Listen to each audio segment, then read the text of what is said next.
नमस्कार भावांनो. कुमार रणवीर राहुलभाई पाटील अडिवली कल्याण यांचा भारत केसरी हिंद केसरी मथुरबद्दल अपडेट घेऊन आलेलो आहे की मथुर नक्की कोणत्या मैदानामध्ये पळताना दिसेल. तुम्हाला मी दुपारच्या व्हिडिओमध्ये सांगितलं होतं की मथुरची देखील मी अपडेट घेऊन येणार. आज तर तीच अपडेट घेऊन आलेलं आहे. मथुरच्या दावणीतील एलियन याची सुद्धा अपडेट आहे, ते आपण या व्हिडिओमार्फत सांगणार आहोत. तर भावांनो, उद्या घाटमाथ्यावर देखील मैदान आहेत, बिंजोडचं देखील आहेत. तर नक्की कोणत्या मैदानात, तर आज दुपारपासून अपडेट येते, त्याचे फोटोसुद्धा पुरावा म्हणून आलेले आहेत. मथुर आज घाटमाथ्यावर दाखल झालेला आहे. मथुरच्या सोबतीला एलियनसुद्धा दाखल झालेले आहेत, तसे फोटो देखील आलेले आहेत. मथुर आणि एलियन घाटमाथ्यावर दाखल झालेले आहे. मग चर्चा रंगू लागली की मथुर नक्की कधी पळेल, कोणत्या मैदानात पळेल.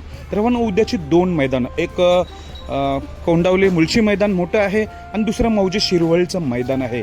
तर मला आत्ता मिळालेल्या माहितीनुसार अपडेट देत आहे, उद्या मौजे शिरवळमध्ये आपल्याला मथुर पळताना दिसणार आहे. त्याच्यासोबत एलियन गेलाय असं वाटतं. एलियन देखील असण्याची शक्यता आहे, कारण की घाटमाथ्यावर गेलाय याचा अर्थ तो देखील 3 फेरेलाच पळण्याची शक्यता आहे. मथुर तर नक्कीच पळणार आहे आणि त्याच्या सोबतीला एलियन देखील पळणार आहे अशी अपडेट येतोय. मौजे शिरवळ येथे चांगलंच मैदान आहे, उद्या नामांकित मैदान आहे शिरवळ. या शिरवळ मैदानात आजच आपला मथुर आणि एलियन गेले, त्यामुळे सर्व महाराष्ट्रातील मथुरप्रेमी उत्सुकता आहेत मथुरला बघण्यासाठी.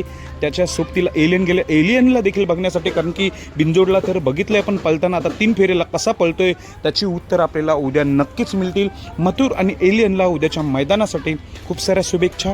धन्यवाद भावांनो.